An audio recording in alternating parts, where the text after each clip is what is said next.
En la gestación de una revista de cultura siempre hay algo de designio histórico, de astucia de la razón, algo así como una fuerza inmanente que nos impulsa a plasmar cosas que roen nuestro interior y que tenemos urgente necesidad de objetivar.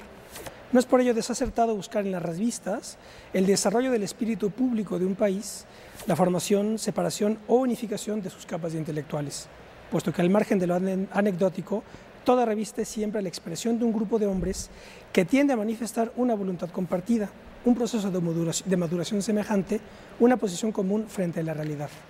Desde esta perspectiva, ¿cuándo se puede hablar de la existencia de una nueva generación? Cuando la orientación ideal y práctica de un grupo de seres humanos unidos, más que por una igual condición de clase, por una común experiencia vital, se presentan ciertos elementos homogéneos, frutos de la maduración de nuevos procesos antes ocultos y hoy evidentes por sí mismos. No siempre en la historia se perfila una nueva generación, pero hay momentos en que un proceso histórico, caracterizado por una pronunciada tendencia a la ruptura revolucionaria, adquiere una fuerza y una urgencia tal que es visto y sentido de la misma forma por una capa de hombres en los que sus diversos orígenes sociales no han logrado aún transformarse en concepciones de clases cristalizadas y contradictorias. Esto es algo que escribió José Aricó en 1964 en la fantástica presentación de su clásica revista Pasado y Presente, un texto que recomiendo a todo mundo que lo lea, sobre todo a los jóvenes, y lo utilizo como pretexto para hablar del tema del debate de hoy, que es la presentación de una revista que no es necesariamente nueva, pero sí está replanteándose, Consideraciones, en cuyo número 7 dice quienes la presentan, las tareas críticas de una nueva generación. Esto es de lo que vamos a hablar el día de hoy. Quédese con nosotros, esto es Plaza de Armas.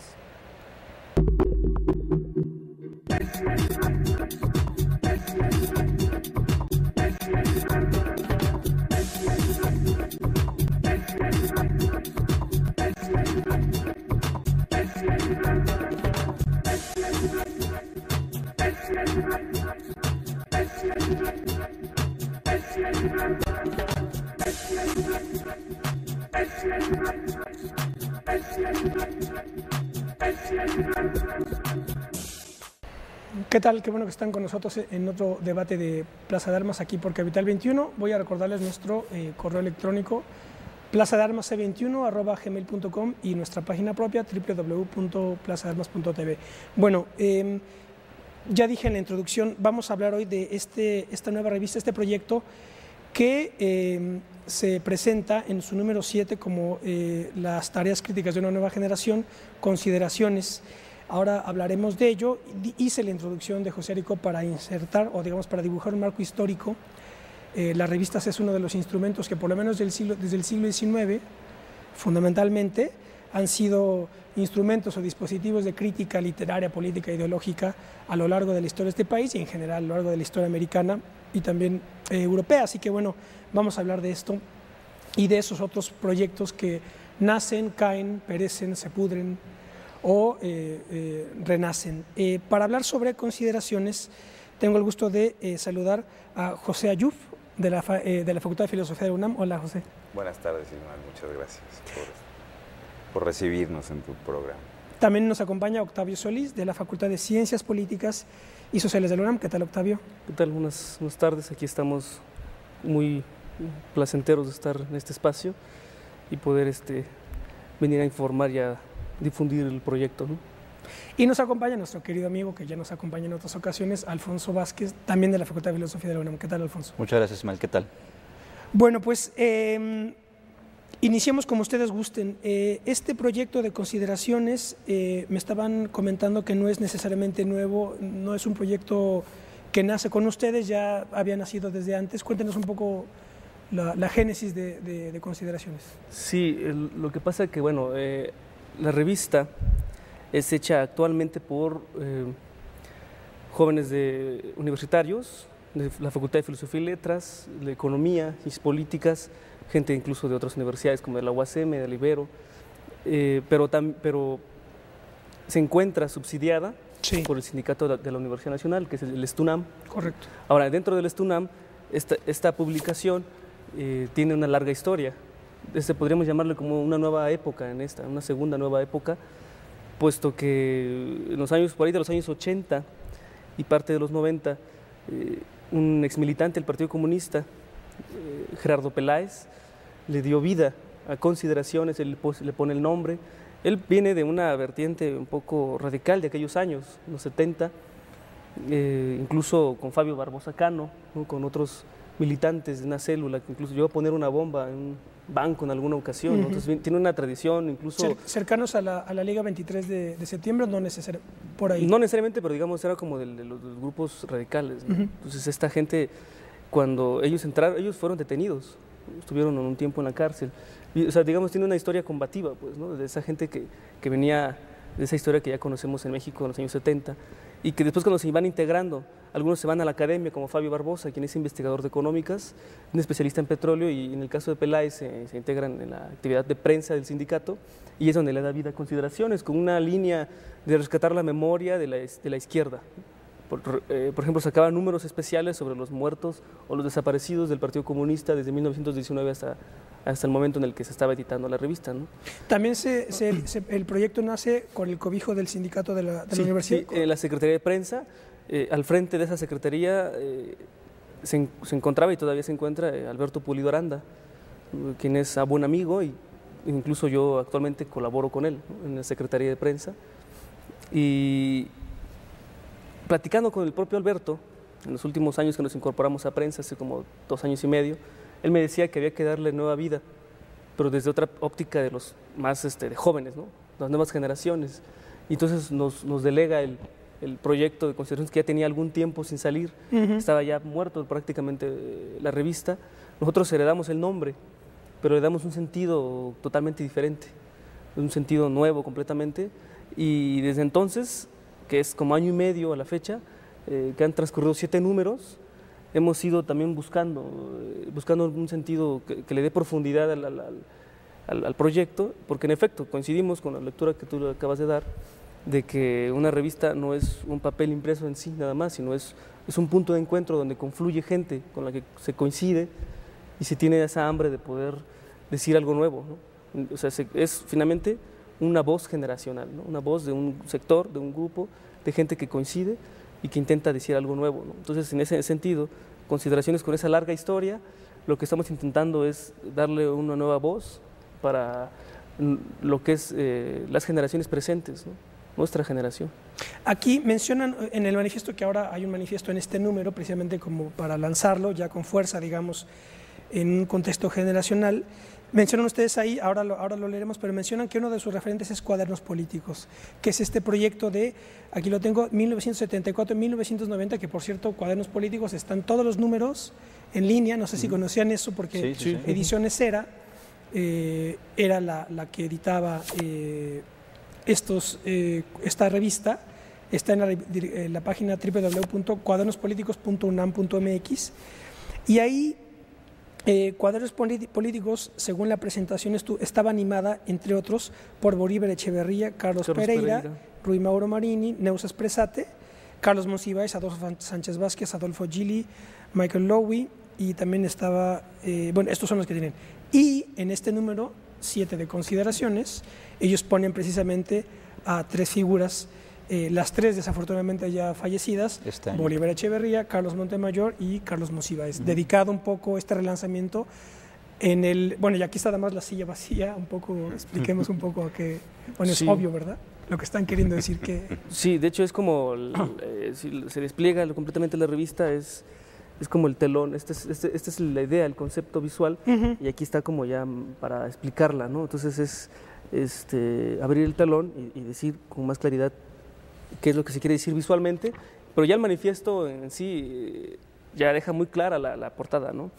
La portada, por ejemplo, aquí son las 3 personas que están dejando un espacio. Eso es. Que tiene que ver incluso con un marco, con un marco que podemos hacerle la analogía con ideas que en algún momento sirvieron, que le dieron brújula, ¿no? a la cultura de nuestro país, y que hoy, ante la crisis, esas mismas brújulas ya no nos están apuntando hacia nada más que al mismo país en ruinas, ¿no? Bueno, al mismo país en crisis, pues, más bien, ¿no? Entonces, esta silla lo que está apelando es a que hay que retomar, ¿no? Esta generación tiene que volver a ser actor, tenemos que ser actores para no tanto llenar el vacío, que no nos interesa, como se dice en el manifiesto, ¿no? Sino más bien... No llenarlo nada más por el hecho de llenarlo, ¿no? Sino tratar de reconstruir, de reparar y tratar de resolver una de las crisis que nosotros creemos que es la más grave, que es la crisis de las ideas, ¿no? Que es y finalmente esas muertes son muertes simbólicas. Están apuntando a un país en el que ya no hay una renovación de las ideas, ¿no? Entonces nosotros lo que deseamos es realimentar en esa parte, ¿no? Reconstruir la parte de la cultura, la parte de subsanar la crisis de las ideas para poder volver a ocupar un lugar en la cultura, ¿no? Que nuestro país vuelva a volver a ocupar. Claro, porque parece como que cada vez nos vamos quedando más solos, ¿no? Cuando se van yendo ellos, ¿no?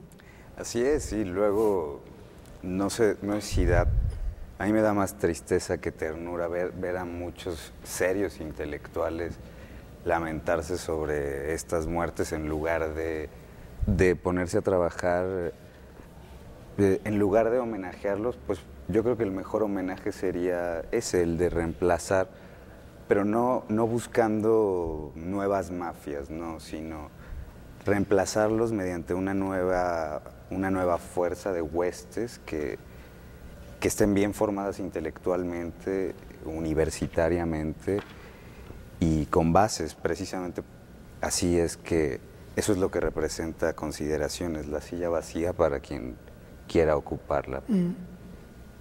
Así es. Bueno, y la portada también la hizo David Alfredo Martínez. Él hizo también el diseño de la página electrónica de Enrique Dussel, entre otros trabajos con los que él ha estado involucrado. Y pues simplemente reiterando esta idea de que la portada indica que hay una ausencia, que hay un vacío que se tiene necesariamente que llenar, no como dice Pepe en la manera de sustituir por otras figuras, sino más bien generando nuevas ideas a partir justamente de esta oquedad. Y bueno, básicamente esa es la idea, el concepto visual que se quería plasmar en la portada y que lo sustenta el manifiesto, el ensayo manifiesto que se publica en las primeras páginas también de la revista. Aquí, para hacer un poco de historia, y esto tiene que ver un poco con Alfonso, que ya estaba en otros programas, pero sobre todo el anterior fue el que hicimos sobre el Ateneo de la Juventud, el homenaje que se le hizo al Ateneo de la Juventud, sí, de la conferencia, ciclo de conferencias El Espíritu del Ateneo, que estuvo con nosotros Federica González Luna y Luis Fernando Mendoza y tú. Y es como se ve un movimiento, un grupo que tiene distintos, a lo mejor, frentes abiertos o están en unos y en otros. Tengo aquí, por ejemplo, fui a la hemeroteca y saqué la presentación de esta fantástica revista Savia Moderna, revista mensual de arte.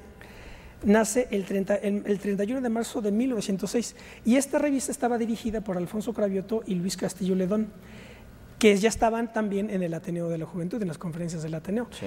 Dice, su presentación es muy breve, pero vale la pena que se lea para hacer historia. Dice así: 1906, en el umbral, al iniciar una labor como la nuestra, amplia de libertad, bella de juventud y excelsa de arte, huelga toda frase que revele programa y todo pensamiento sospechoso de sectarismo. Los agrupados en esta revista, humilde de vanidad pero altiva de fe, aspiramos al desarrollo de la personalidad propia y gustamos de las obras más que de las doctrinas. Clasicismo, romanticismo, modernismo, diferencias odiosas. Monodien las cigarras, trinen las aves y esplendan las auroras. El arte es vasto, dentro de él cabremos todos. Vengan pues a nosotros los cultores de la sagrada belleza. La puerta está franca a los bellos sentimientos y a las bellas palabras. Savia nueva y crepitante nos da derecho a vivir. Ideales sinceros e intensos nos dan derecho al arte. He aquí explicado por qué somos y a qué venimos. Aristarco atisba, pero marzo preside nuestro advenimiento y el hada de la primavera circunda nuestra vida incipiente con su florido presagio. Saluda a los artistas, saluda a la prensa, saluda a todos. Aquí había un romanticismo tremendo, ¿verdad? Desbordado, pero había una belleza poética sí, genial. Y bueno, 4 años después vino la Revolución Mexicana, ¿no? Sí, citando además a Aristarco. Claro. Muy aquí, por ejemplo, déjenme decirles que Pepe es filólogo. Así es. Octavio, sociólogo. Y bueno, filósofo. Alfonso, ¿no? Sí, filósofo. Me dedico a dar clases. Los distintos frentes de los que hablas, justamente. Claro. Las directrices ideológicas, digamos, conceptuales de la revista, ¿cómo podríamos definirlas? Porque evidentemente, bueno, aquí tenemos para servirnos de los tres referentes que ponen: Bolívar, Carlos Montemayor, Monsiváis. ¿Qué podemos decir? Monsiváis, ensayista de manera general, crítico cronista, de la cultura. que sobre todo incursionó en distintos suplementos culturales, se formó, de hecho, en los suplementos culturales que fundó el propio Fernando Benítez, como México en la Cultura, el suplemento de novedades. Carlos Montemayor, pues también él tiene una formación de filólogo, es un cultor ahí de las letras clásicas, también de escritor, historiador también me parece, Carlos Montemayor. Y Bolívar Echeverría, pues es de formación filosófica, del marxismo crítico. Sí. Latinoamericanista. Y pues todos ellos tenían, digamos, un espacio dentro de este espectro ideológico que lo podemos identificar con la izquierda política mexicana, con la izquierda intelectual, con la izquierda universitaria. Y nosotros nos planteamos en esas mismas coordenadas ideológicas. Pero también señalamos ahí en el manifiesto que en los últimos 50, 30 años, la disputa de la nación, como lo señaló Rolando Cordera en el libro que lleva el mismo título, con Carlos Tello. Con Carlos Tello, justamente, se concentraba en la disputa entre los neoliberales, o los que propugnaban el liberalismo social, y los que defendían con tesón el nacionalismo revolucionario, es decir, el proyecto emanado de la Revolución Mexicana. Nosotros pensamos que ese debate está agotado, que los que se pliegan al nacionalismo revolucionario lo hacen más con una retórica nostálgica, una nostálgica retórica, y que las aplicaciones del liberalismo social o del neoliberalismo en México pues han generado unas condiciones de mayor desigualdad, y es necesario volver a replantear una tercera vía, pero que tampoco pasa por la socialdemocracia, y pasaría justamente por reivindicar pues coordenadas teóricas, quizá afines al marxismo, pero implica nuevamente retomar también estas tradiciones de generaciones que nos han antecedido, como la que tú señalabas, la generación de la revista Cuadernos Políticos, que se funda en 1974 bajo el auspicio de la editorial ERA, que bueno, que cabe mencionar que viene de los apellidos de los tres fundadores de la editorial, que era justamente Neus Espresate, Vicente Rojo y José Azorín. Eso no sabía. Los hijos de los exiliados españoles. Que además genera verdaderos fetiches literarios. A mí me encantan las ediciones, sobre todo las viejas de ERA, son geniales, ¿no? Sí, se dan. Pero no sabía ese dato, Espresate, Rojo y Azorín. Y Azorín son los que fundan la editorial ERA, y ellos justamente al observar esa dinámica política que se encuentra en plena efervescencia en los años 60, pues convocan a intelectuales afines, jóvenes también ellos, como Carlos Pereira, también inscrito en las coordenadas del marxismo crítico, el propio Bolívar Echeverría, que recién regresaba de Alemania, a Carlos Monsiváis, que tenía esta actividad de promoción cultural en los suplementos fundados por Benítez, y los invitan a fundar esta publicación, que tenía como objetivo pues, pensar la realidad política, económica, cultural de nuestro país, pero también de América Latina.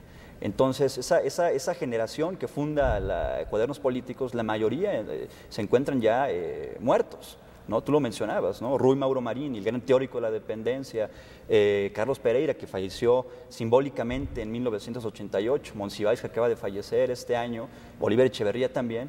Entonces, pues es necesario retomar esas tradiciones y retomar nuevamente esos esfuerzos. Sí, lo que más nos interesa es más que nada el pensamiento crítico, ¿no? Más que circunscribirnos a una suerte de dogma. Pues, creo que la revista debe pasar por el pensamiento crítico, sobre el compromiso, incluso más allá de la cuestión de la militancia, del propio compromiso social, ¿no?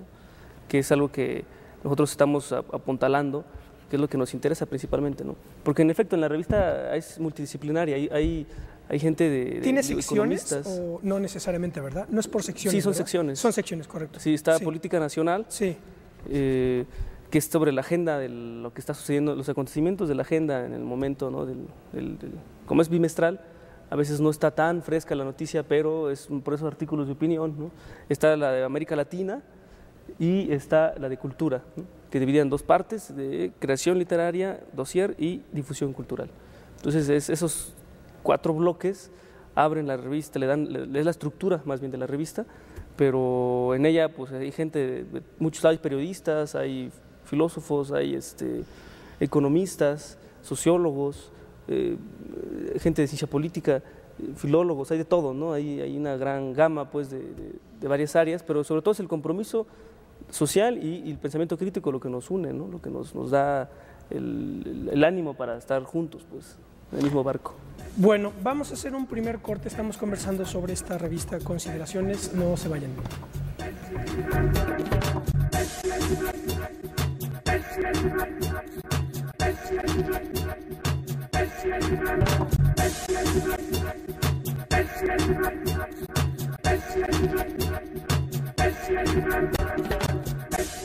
Bueno, ya estamos de vuelta. Esto es Plaza de Armas, aquí por Capital 21. Estamos conversando con José Ayub, Octavio Solís y Alfonso Vázquez sobre este proyecto que están impulsando ellos, Consideraciones, que en el número 7, con motivo de la desafortunada desaparición, fallecimiento de Bolívar Echeverría, Carlos Montemayor y Carlos Monsiváis, pues deciden precisamente escribir un manifiesto, y yo creo que vale la pena que nos tomemos los minutos que sea requerido para que ellos le den lectura al manifiesto y digamos quede ya el testimonio ante el pueblo del manifiesto.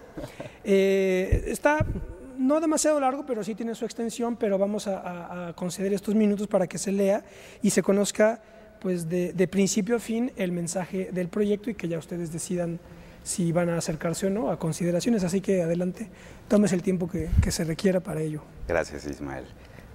Está firmado por Alfonso Vázquez, Octavio Solís, José Ayub y Carlos López Gómez. Se llama Ante el vacío intelectual, las tareas críticas de una nueva generación. De las múltiples crisis por las que atraviesa México, la más preocupante de todas es la crisis de las ideas. Vivimos el dramático momento histórico de una nación en el que sus principales referentes intelectuales se encuentran desdibujados, por no decir ausentes. Unos suprimidos por una banalidad autoimpuesta, otros cooptados por un sistema político de prebendas que prevalece con los mismos vicios y dinámicas establecidas desde hace 70 años, y finalmente otros se encuentran muertos por el cumplimiento de ciclos naturales de vida. La verdad es que en nuestro país la clase intelectual presenta los mismos síntomas de descomposición que el régimen político imperante. En parte, esta situación es producto de las prácticas monolíticas que han periclitado a la cultura nacional y a sus instituciones. Vivimos el paroxismo de la descomposición en cada una de las rendijas de la vida nacional. La palabra crisis se ha convertido en adjetivo universal, diagnóstico del todo, sustituta del mundo y mediatizadora del futuro. Ya basta de enumerar las crisis económica, social, política, cultural, ambiental, de salud, si de lo que se trata es de superarlas todas. Esto solo será posible si por lo menos se asume el compromiso de resolver una para romper el círculo vicioso en que hemos caído desde hace 30 años y transitar hacia un círculo virtuoso. El vacío de las ideas, la ausencia de grandes figuras, nos obliga a plantear con urgencia las tareas críticas de una nueva generación que necesariamente tendrá que reconstruir los conceptos y las categorías labradas por generaciones anteriores, para volver a pensar la realidad desde raíces nuevas e implementar una serie de principios teóricos y prácticos que nos obliguen a bosquejar de manera osada los horizontes de acción de nuestras propias vidas. A delinear un programa de acción política con el fin de transformar de forma apremiante la realidad ominosa en la que estamos incrustados. Con la muerte de Carlos Montemayor, Bolívar Echeverría y Carlos Monsiváis, se hace presente la siniestra sentencia: no hay quien llene el vacío, y no lo hay precisamente porque no nos interesa cubrirlo. Por el contrario, esta oquedad nos hereda la alarmante pero también urgente búsqueda de nuestro propio significado, de hacernos sobre poco o nada, con brújulas como la obra de las generaciones de intelectuales que nos anteceden, que apuntan a un mismo sitio donde embarca esa misma realidad decadente y que hemos aprendido a conocer desde siempre. Lo que requerimos es ir más allá de lo que tenemos. La generación de los años 60 y 70, incluso la de los 50, entendió la decadencia de la Revolución Mexicana, se arriesgó a repensar la realidad desde las letras con obras tan indispensables como La región más transparente o La muerte de Artemio Cruz, de Carlos Fuentes, desde la filosofía con las aportaciones fundamentales que desde el marxismo crítico plantearon pensadores como Carlos Pereira y Bolívar Echeverría, desde el periodismo, con toda la generación agrupada en torno al periódico Excelsior de Julio Scherer, que dio origen al semanario Proceso y a la revista Vuelta, desde las ciencias sociales, con estudios tan decisivos como los llevados a cabo por Pablo González Casanova en La democracia en México y por Ricardo Cinta, y desde el ensayo, como es el caso del recientemente fallecido Carlos Monsiváis. Todos ellos apuntaron hacia la reconstrucción nacional, postrados en lo poco que existía del modelo revolucionario, que solo servía al sostenimiento de una clase política en el poder cuando el país nos pertenece a todos. Hoy, esas ideas de ruptura han sido rebasadas por la realidad misma que nos afrenta para lograr trascender su estado actual de crisis hacia su propia renovación. Nuestro sentido no es dar ideas para la supuesta reconstrucción de un país en ruinas, ni ofrecerlas para acabarlo de sepultar. Nuestra intención es abrir un boquete en el muro carcomido de la cultura oficial que permite el libre juego de las ideas, reivindicando una posición política crítica que nos devuelva las señas de una identidad perdida. La muerte de algunos de los más destacados intelectuales de la izquierda mexicana son, entonces, algo más que meras desapariciones físicas. Son muertes simbólicas a través de las cuales se refleja el estado de una sociedad que no ha renovado a sus élites, con la consecuente pérdida de sentido y rumbo en el país. El ejercicio de la política se ha vaciado de contenido, deviniendo en total pragmatismo, con la inefable aparición de personajes como Enrique Peña Nieto, monumento a la banalidad política, o la sustitución de auténticos pensadores e intelectuales críticos y comprometidos por meros opinólogos o sofistas mediáticos cuyos nombres no vale la pena siquiera mencionar. Los miembros de la clase política dominante, que no dirigente, se encuentran rebasados por las circunstancias y por esta misma razón se muestran impotentes de articular un verdadero proyecto alternativo. La Revolución Mexicana sepultó los paradigmas liberal y conservador, dominantes que se disputaron la nación a lo largo de todo el siglo XIX. Emerge así un nuevo modelo de nación, el nacional revolucionario, que desde hace 30 años se ha descarnado contra uno reciente, el neoliberalismo. El primero ha sido desmantelado y rebasado ahora por el avance reciente de nuestra historia. Quienes intentan regresar a él solo avivan las cenizas con más retórica nostálgica que deseos de renovar nuestro país. El segundo modelo ha mostrado ineficacia, por lo que solo nos queda apuntar hacia uno nuevo, que solo podrá tomar su fuerza suficiente en la renovación real de la sociedad actual. Si esto no sucede en los próximos años, la crisis será un preámbulo de la inevitable decadencia.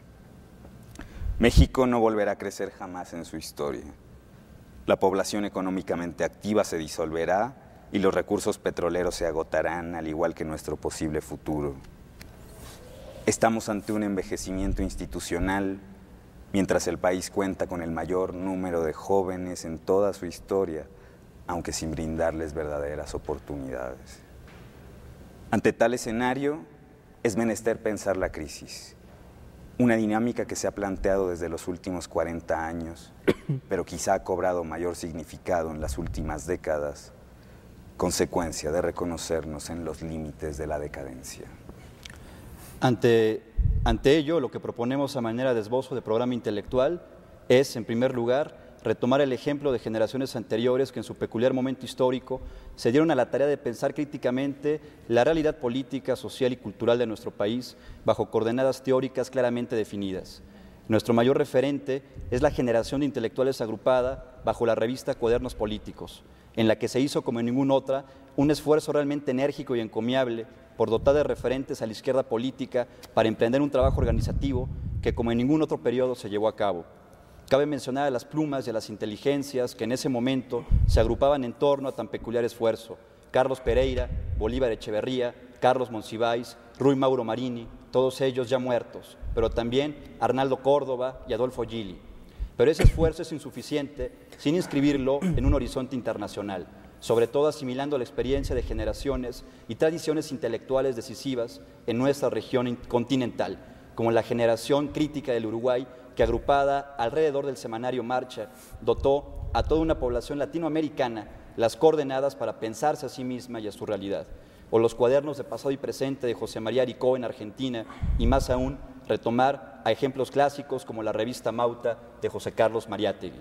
Así pues, es urgente la fundación de una nueva publicación cultural en la que se perfile una posición crítica que vaya más allá de las posiciones políticas complacientes, en las que ahora se regodean las actuales publicaciones de peso cultural como Letras Libres y Nexos. Tales posturas, a saber, la liberal y la socialdemócrata, están ya rebasadas por una realidad que urge alternativas nuevas.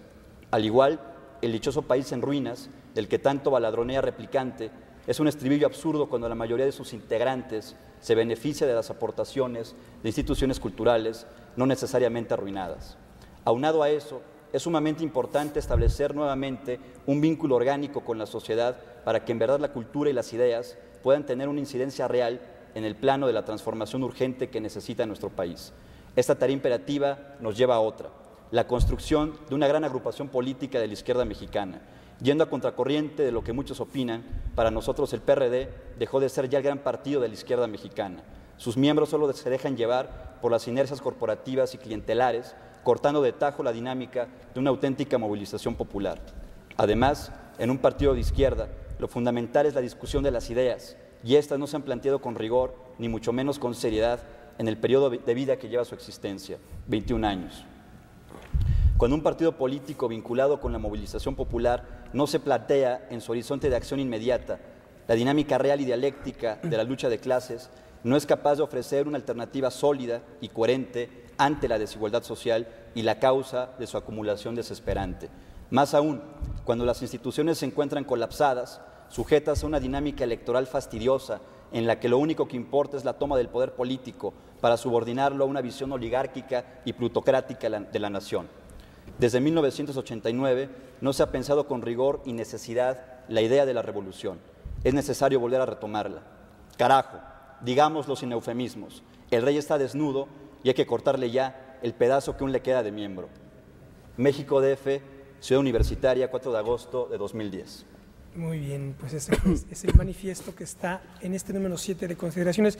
Me parece a mí fundamental recordar aquí, rescatar la figura que no hemos mencionado de Julio Scherer. Yo creo que Julio Scherer es una figura decisiva en los proyectos periodísticos, pero también culturales, porque precisamente tanto Plural, Vuelta también, y evidentemente Proceso estaban, digamos, con el respaldo de Julio Scherer. Sí. Era así, ¿verdad? Sí. Aquí tengo, por ejemplo, tengo aquí el directorio, por ejemplo, de Plural. Plural, Crítica, Arte y Literatura. Yo no conseguí el primero, que hubiera estado bastante bien tenerlo, no lo pude conseguir en hemeroteca, pero tengo yo, bueno, el número 8 del volumen 3 de mayo del 74, y el director de Plural era Octavio Paz, jefe de redacción y dirección artístico, Kazuya Sakai, que no sé quién era él, secretario de redacción José de la Colina, coordinadora Ana María Cama y asistente artístico Arturo Marván. Después en Vuelta, que Vuelta ya es del 76, el primer número es del 76, está director Octavio Paz, director suplente Alejandro Rossi, consejo de redacción José de la Colina, Salvador Elizondo, Juan García Ponte, Alejandro Rossi, Kazuya Sakai, que no sé quién era, Tomás Segovia, Gabriel Said, director artístico Abel Quesada Rueda, más o menos. Eso es el consejo director. Proceso, director general Julio Scherer García, consejo de administración Julio Scherer, vicepresidente Ero Rodríguez Toro,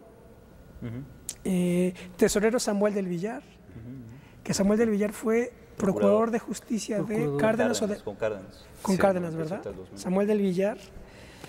Con la PAC. ¿Con quién? Sí, fue lo de la PAC, ¿no? Lo de la PAC. Claro, el tristemente célebre. Estaba vocales, Adolfo Aguilar y Quevedo, no Aguilar sin ser, Miguel Ángel Granados Chapa, Vicente Leñero, Abel Quesada. Sí, Aguilar de Quevedo es el papá de Aguilar sin ser. El papá de Adolfo Aguilar sin ser. Sí, y el hijo también de Miguel Ángel de Quevedo, ¿no? Reporteros, no voy a darlos todos, pero estaba Pepe Reveles, José Reveles, que es colega de aquí de Capital 21, estaba en Proceso desde su fundación.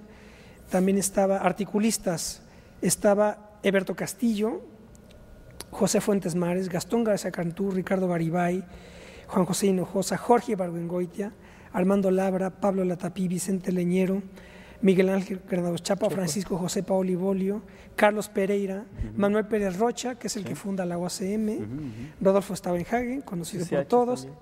Los SH, claro, los SH son proyecto también de Pérez Rocha. Rocha. Del proyecto.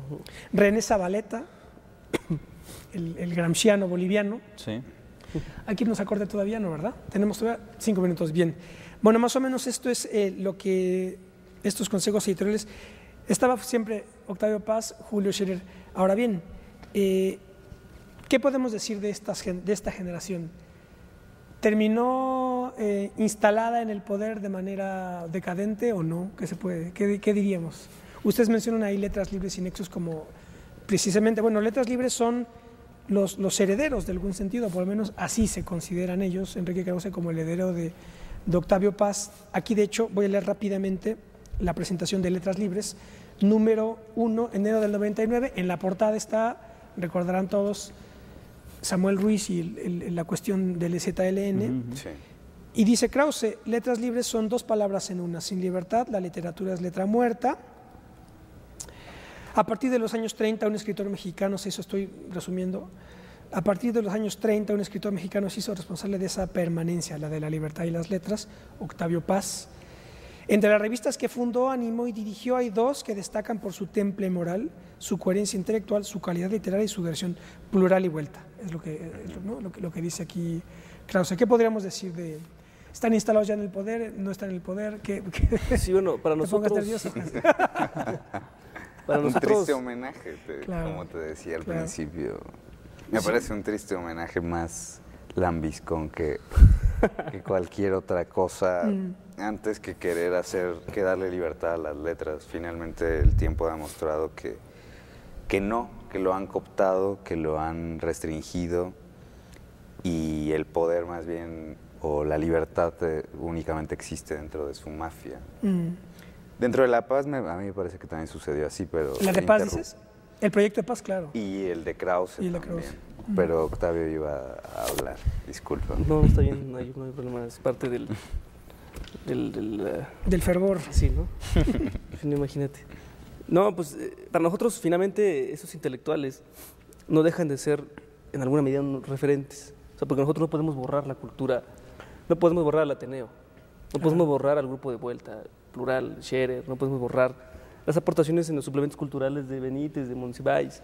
O sea, sería querer decir que se está iniciando todo. Claro, de cero, y eso sería como absurdo y además demasiado pretencioso, ¿no?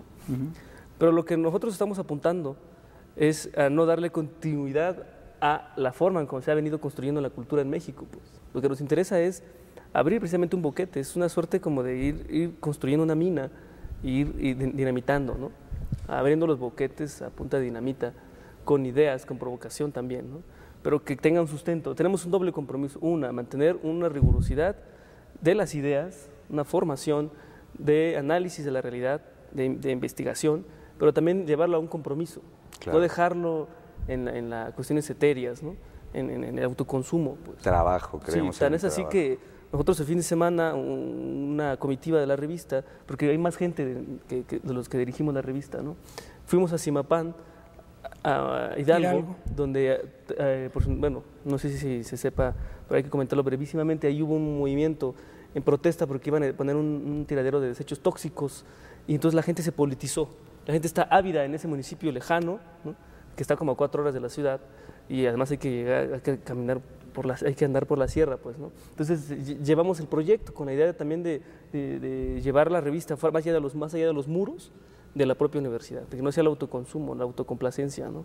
Y es un esfuerzo que estamos también asumiendo, pues, ¿no? Es algo que nos interesa, que estas ideas que están aquí plasmadas, que además de retórica, tengan un sentido y una acción, ¿no? Entonces, en ese sentido, esos intelectuales ya están agotados en la parte de la acción, están agotados como referentes para lo nuevo, ¿no? Entonces, por eso queremos también dejar claro que a pesar de que son referentes, queremos ir más allá de esos referentes. Hay una parte aquí que dice Arico, genial, que tiene que ver con lo que dices, aludiendo al título pasado y presente, que lo retoma de Gramsci, porque Gramsci en sus cuadernos, por todos lados, había siempre secciones donde le ponía pasado y presente. Entonces dice Arico, ¿será por ello la expresión de un grupo de intelectuales con ciertos rasgos y perfiles propios que, esforzándose por aplicar el materialismo histórico e incorporando las motivaciones del presente, intentará soldarse con un pasado al que no repudia en su totalidad, pero al que tampoco acepta en la forma en que se le ofrece. Eso es lo que se quiere decir, ¿no? Bien, vamos a hacer otro corte y estamos de vuelta con ustedes en un minuto.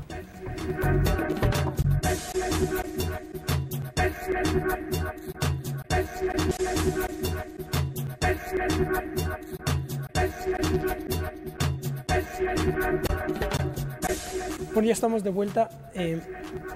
Esto es Plaza de Armas. Estamos conversando con José Ayuba Alfonso Vázquez y Octavio Solís sobre el proyecto que están impulsando, consideraciones.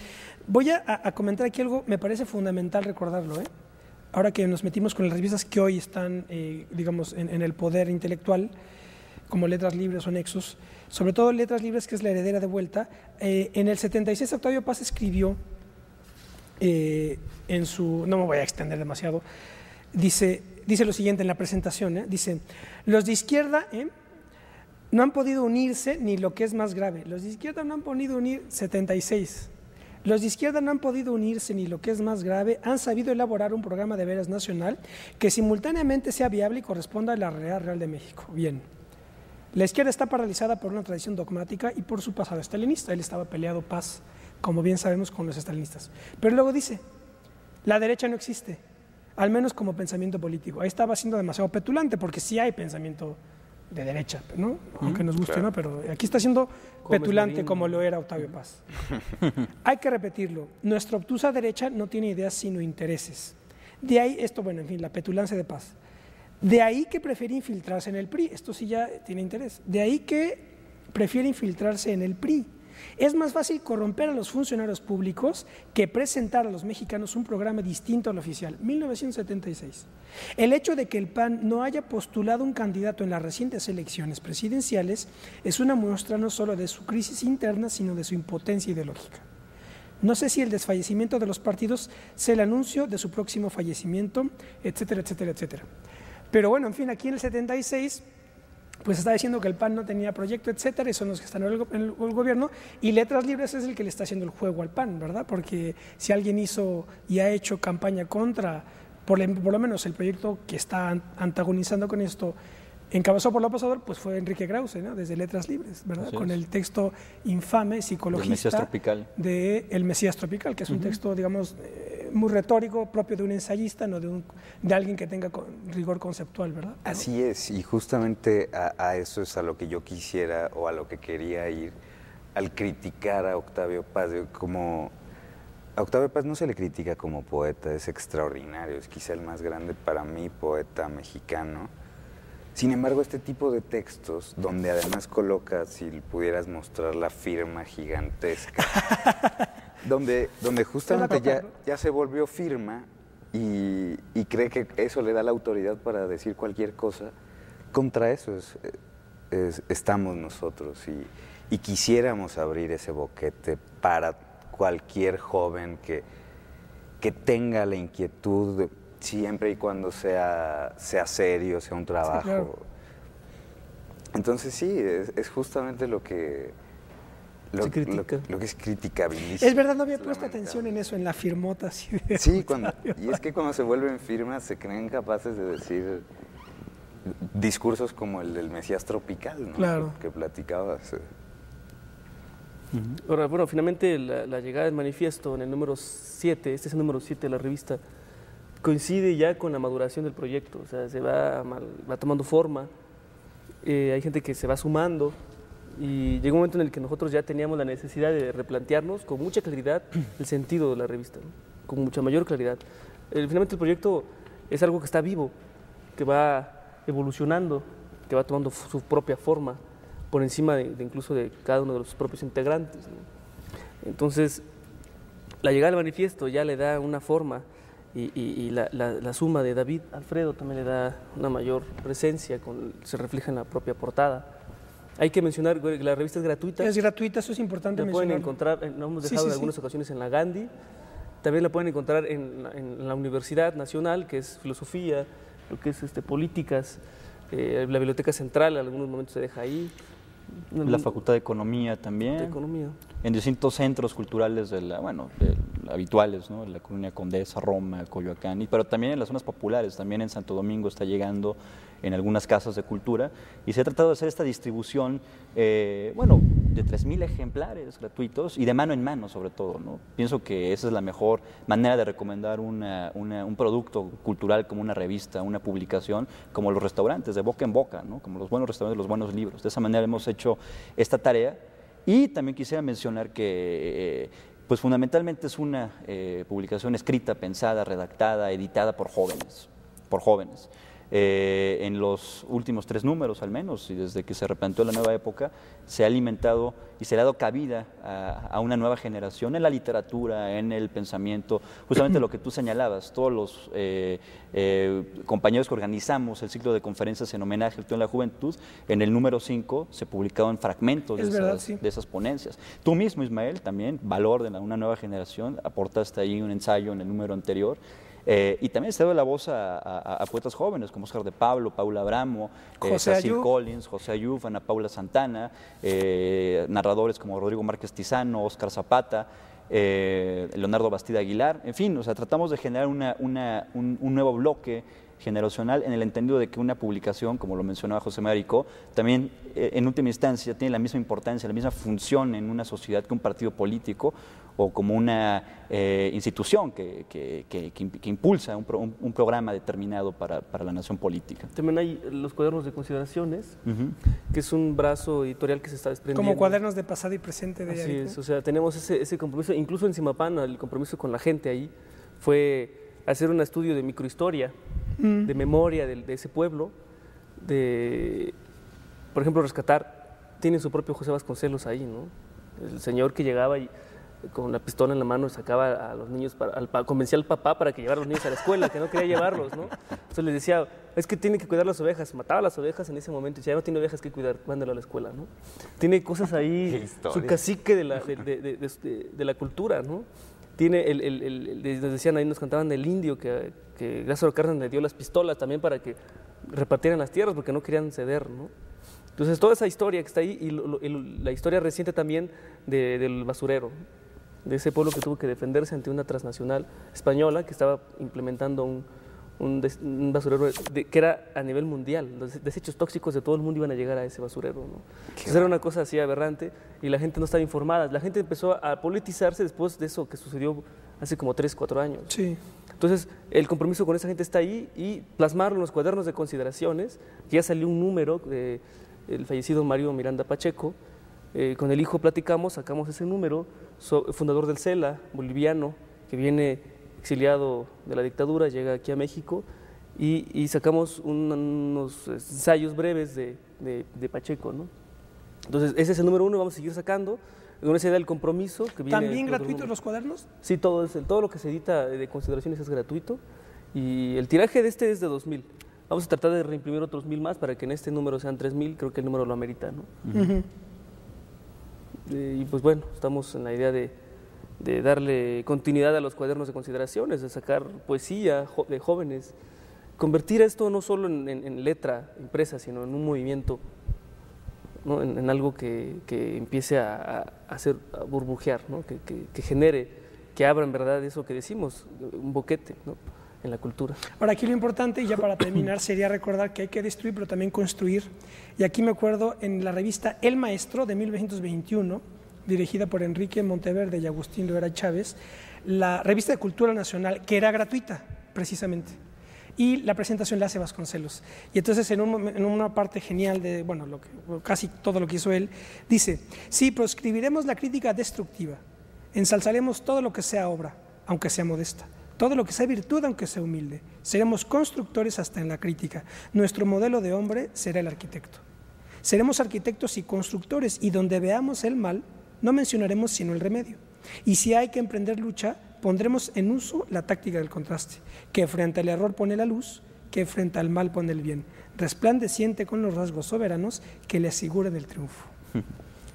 Con esto cerramos, no sé si quieren hacer un último comentario para... No, pues simplemente retomar que lo que queremos nosotros plantear es nuevamente restablecer este vínculo orgánico con la sociedad, de que las tareas críticas de nuestra generación pasan justamente por la reconstrucción de las ideas, pero unas ideas con un sentido práctico, que pueda quizá evolucionar. Constructivo, arquitectónico. Constructivo, ¿no? Arquitectónico, que puede evolucionar en una organización de tipo político, pero también generar esos referentes. Hay que mencionar también la página que está en construcción, una página de internet. Sí, es otra manera de... Viene al reverso de ¿Qué es? Son dos, alcanzar. bueno, es la misma página, pero es ¿cómo le llaman? Dominios, ¿no?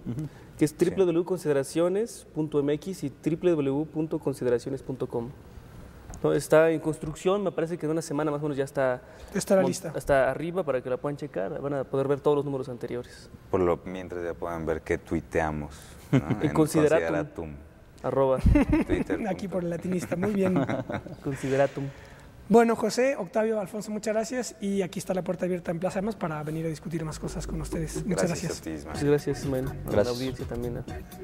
Bueno, pues esto fue esta presentación de Consideraciones. Es gratuita, así que pues solamente quien no tenga el menor interés en conocerla, no la conocerá porque está a la mano de todos. Esta fue nuestro programa. Nos vemos la próxima.